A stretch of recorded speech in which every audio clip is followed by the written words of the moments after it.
Hello, what's the crack? What's the story? Welcome back to the channel. Today we're checking out Louis CK on Russia and Russian people. You know it's gonna be good. Let's go. And at the time, I was a writer for the Conan O'Brien show, and I had written there for 2 years, and I was burnt out, and I didn't want to do it anymore. So I went to the head writer, and I said, I have to quit because I think I'm going to have a nervous breakdown. And he said, take 2 weeks off, and we'll pay you for the 2 weeks. And I said, okay, I'll do that. So I had nowhere to go, and I thought, maybe I'll go to Russia. More places? I really don't know why. I can't really explain any decisions I made then.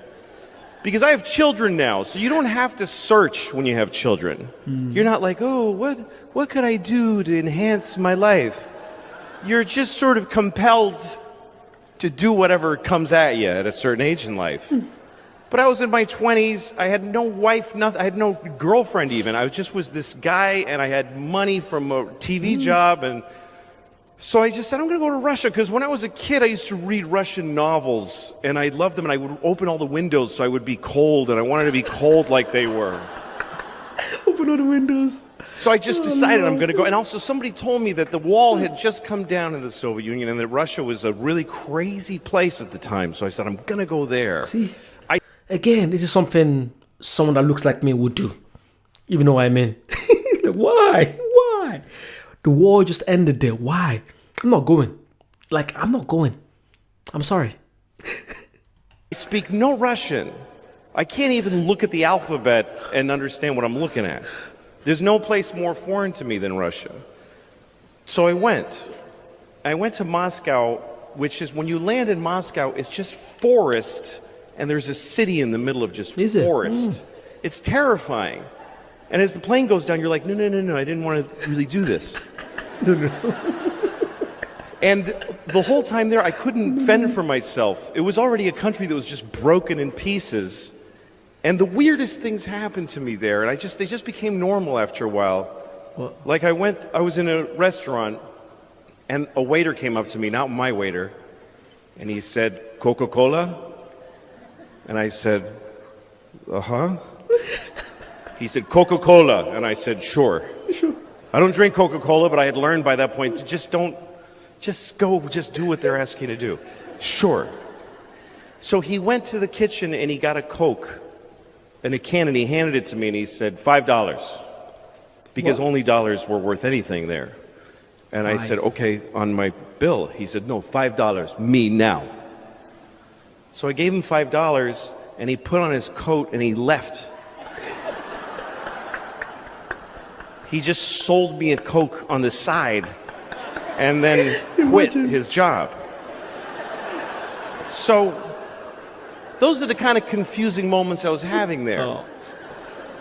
And I couldn't talk to anybody, and I was so lonely. It's difficult. I mean, I was alone, and I just sit in the room and go, okay, that was a really fucked up day. I hated that day. And I tried to watch television, and the TV was American shows like Dynasty. And the way they translate, they didn't have, what they did was the sound is a little down, and there's just one man saying all of the dialogue over the whole show. It's one man. I was there for 2 weeks, and it just was crushingly, I had made no contact with anyone.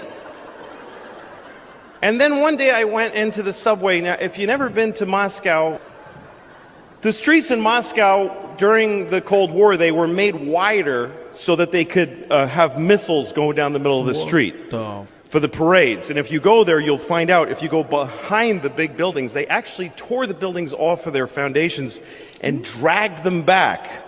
And a lot of the bigger buildings in Moscow, in the back, they're being held up by bricks. It's really unnerving how unsafe the whole city is. So the streets are very wide, and you can't cross the street on a green light. You'll never make it. So they made tunnels so you can go under, and those are connected to the subway. And the subway in Moscow, you go down in an escalator, and you keep going until you think, it just keeps going. Like, this is so deep, this is really upsetting. But anyway, everyone hangs out in these tunnels. I went in the middle of December. I went to Russia in the middle of December alone. cold. And I'm standing in the subway and I'm watching a violin player. And the one thing about Russia still today, I think, is that no one has any money. So when you see a guy playing the violin in the subway, he's like the first chair violin for like the Russian symphony orchestra, because that doesn't pay shit. And at least he can get a few kopecks in the subway. So I'm watching him, and these other people are sitting on the floor, and we're crying. Everybody's crying. Why? Everybody. It's just normal. People are just watching, just wiping away tears. Just normal. And there's a young fella sitting here, and he looked my age. I was 25 at the time. He looked about 25, and he was tattered and just watching this violin player. And then this group of kids walked by, about 8 children, ranging from 5 to 10 years old, and their faces were dirty, like, you know, like in Oliver Twist, like they were in a play. Like they had rubbed dirt on their face. And they're all wearing men's coats that they're wearing as like from the neck down to the floor. And none of them have sleeves, their hands in their sleeves. Their sleeves are just flopping. They were like street urchin kids. And the coats, it just looked like these men's coats. And you kind of knew all the men who owned those coats are dead. And at least one of these kids killed those guys. Like, I swear I looked at an 8-year-old's face and thought, he has murdered. And that's what they looked like, just tough little kids. And I'd seen them before in Moscow. They work in groups. The guy sitting below me that I identified with called out to the head kid in the front. I don't speak Russian, so I just knew he was going, he's appealing to him. He needed something. And the kid with his hands in his sleeve looked at him suspiciously and said, like, what the fuck, why, what do you want from me? And the guy went, explaining himself, and he showed that his shoe had come apart. And he showed that his shoe was like a flap, and he showed the kid, and he showed him his shoe. And the kid shrugged and said, like, okay. And the kid's hand appeared from out of the sleeve, and there was a tube of shoe glue in his hand. He didn't rummage for it, it was already there. And he handed it to the guy, and the guy fixed his shoe with the glue, gave it back and just did. And then the kid from the other, his other hand had a paper bag, and he put the glue in, and he huffed it. What the? And his eyes rolled back, and he got high.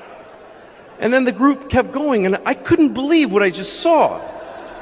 That the misery in this country at that time was so calculable and so predictable that this guy thought, my shoe's broken. Oh, there's a child.